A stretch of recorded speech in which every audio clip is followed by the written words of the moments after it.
Compre o Bradesco, é o melhor banco do momento, segundo o Morgan Stanley. Nós vamos entender os argumentos por detrás disso, ao mesmo tempo que eles rebaixam o Itaú. Deixa o like no vídeo, é sempre muito importante o seu like, tá?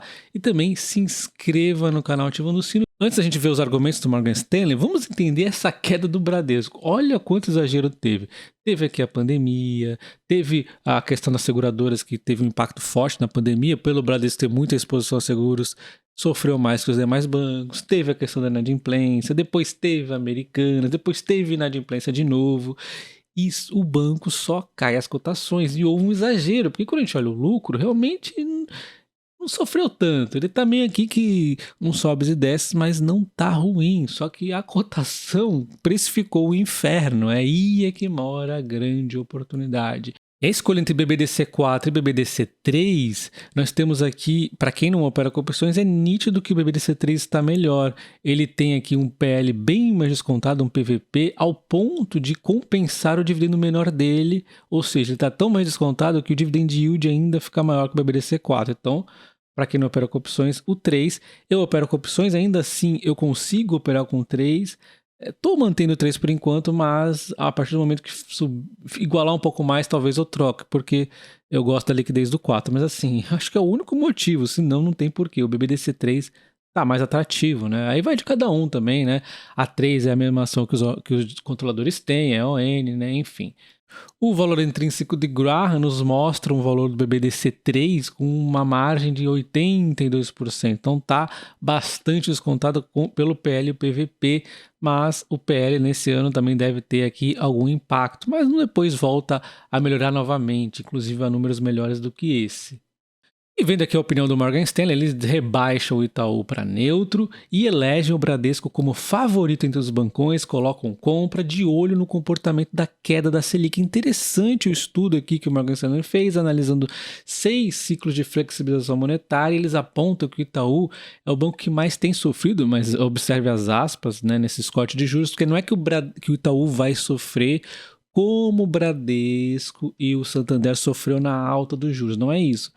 Mas, na minha opinião, o que vai acontecer é que eles vão surfar menos essa onda. Eles vão ter um desempenho inferior aos outros bancos. É isso, porque é como se o Itaú fosse mais reloginho. Cada vez o Itaú vem sendo mais um reloginho do que todos os outros bancos. Enquanto o Bradesco, né, ele é mais sobe e desce, então ele está no momento de baixa e, obviamente, ele vai subir mais. Então, eu acho que realmente faz sentido que o Itaú não vá surfar tanto dessa onda. Mas lembre-se, o Itaú também tem uma pegada de crescimento por longuíssimo prazo, todo esse investimento que ele está fazendo aí em fintechs e tudo mais, que a gente não cansa de falar, né? Vamos dar uma olhada então no que o Morgan Stanley fala. Antes mesmo de falar aqui da questão do Bradesco, o Morgan Stanley relembra que a maior bobagem é você sair vendendo as ações de bancos só porque a taxa de juros vai cair e os bancos tendem a ganhar menos com isso. Não é verdade.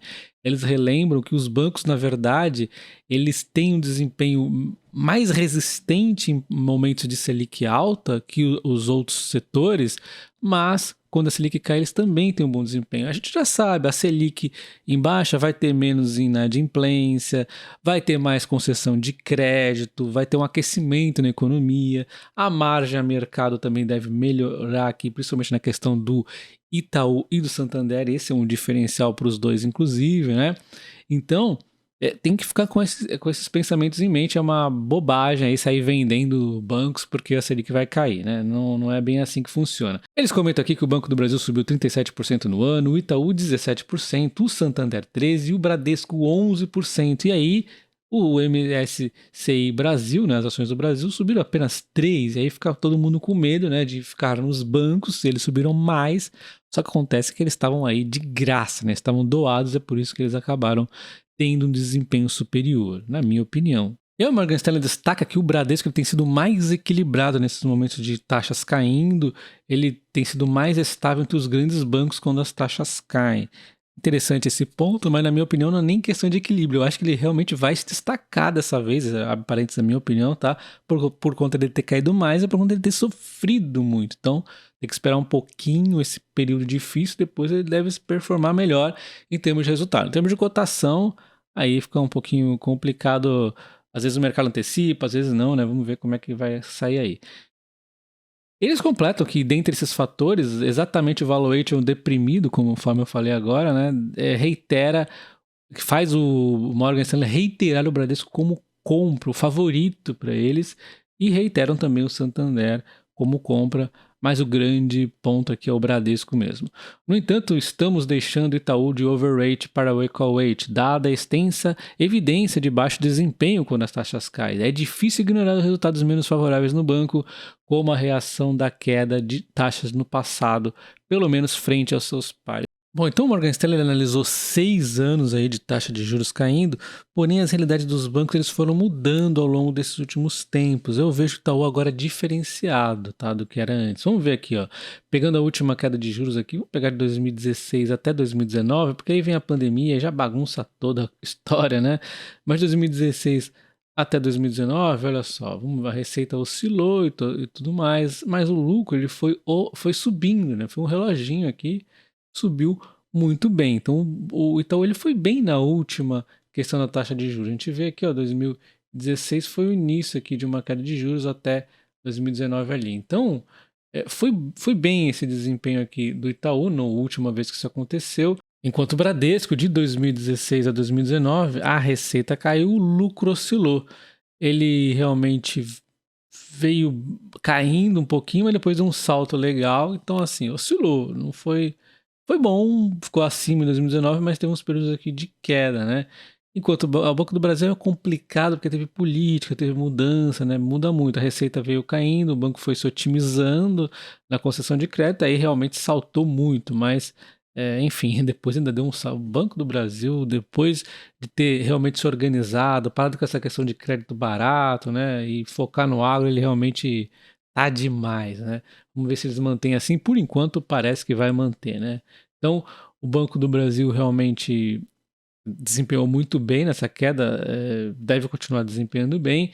Bem, quando a gente olha o Santander, realmente ele performou muito bem nessa questão aqui da última queda das taxas de juros. Eu acho que ele vai performar bem novamente, assim como o Bradesco, eles devem se destacar, mas mais pelo contexto que nós estamos passando, que deles terem sofrido muito com a margem a mercado principalmente também, né, inadimplência e tudo mais, eles vão aí se recuperando, a inadimplência ainda vai indo mais devagarzinho, mas esse crescimento aqui tem muito também do fator crescimento do Santander do longo prazo. E isso é uma tese que eu acredito que vai mudar. O Bradesco, o Santander, aliás, ele agora é um banco tão grande quanto os demais praticamente, ele tem que lidar com um crescimento menor.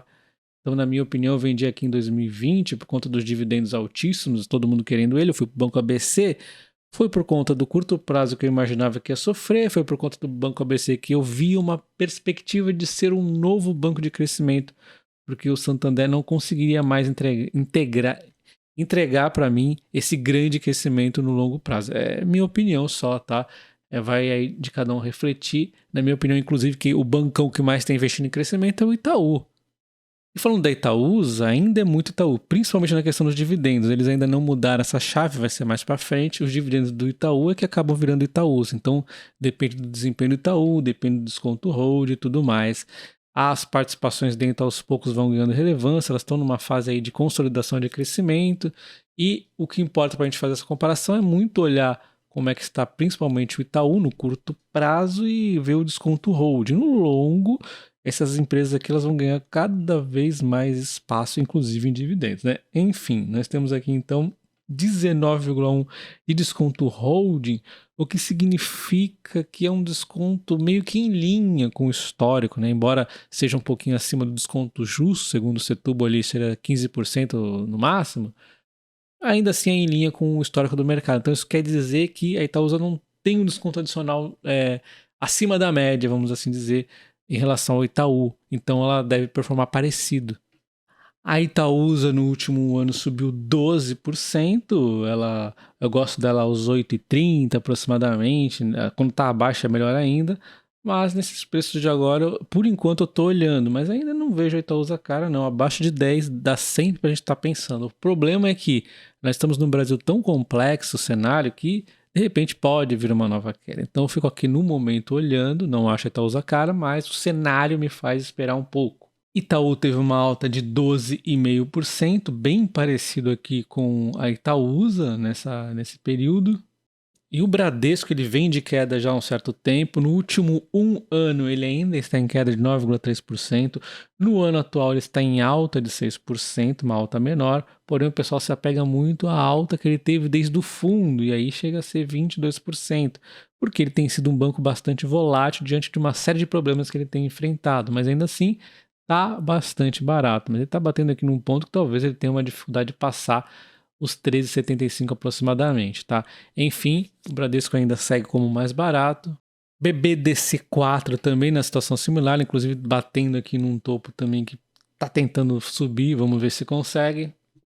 Santander no último ano também em queda de 5,9%, no ano atual com uma alta de 7,9%, mas do fundo ele também vem de uma alta forte aqui de 18,3%. O Banco do Brasil é o que vem performando melhor, no último ano uma alta de 37%, no ano atual uma alta de 32%, e basicamente esse foi o fundo aqui, uma alta de 38% do fundo. O banco vem oscilando, mas ele vem entre zigue-zagues subindo aqui. E o Banco ABC eu precisava mostrar isso para vocês, que ele está numa linha de tendência de alta infinita, muita volatilidade, é quedas e altas, é quedas. Às vezes você vai se assustar, olha essa alta infinita aqui, uma americanazinha, um negocinho bobinho aí que acontece aqui e ali, já faz despencar das ações, e ele deu uma alta significativa recente e ainda está barato. No último ano o Banco ABC subindo 13,9%, no ano atual caindo 7,8%. Lembrando que eu não faço recomendação de investimento, a recomendação aqui no caso é do Morgan Stanley, mas diga aí você, na sua opinião, qual o melhor banco que faz sentido estar comprando nesse momento? Um abraço, até o próximo, valeu!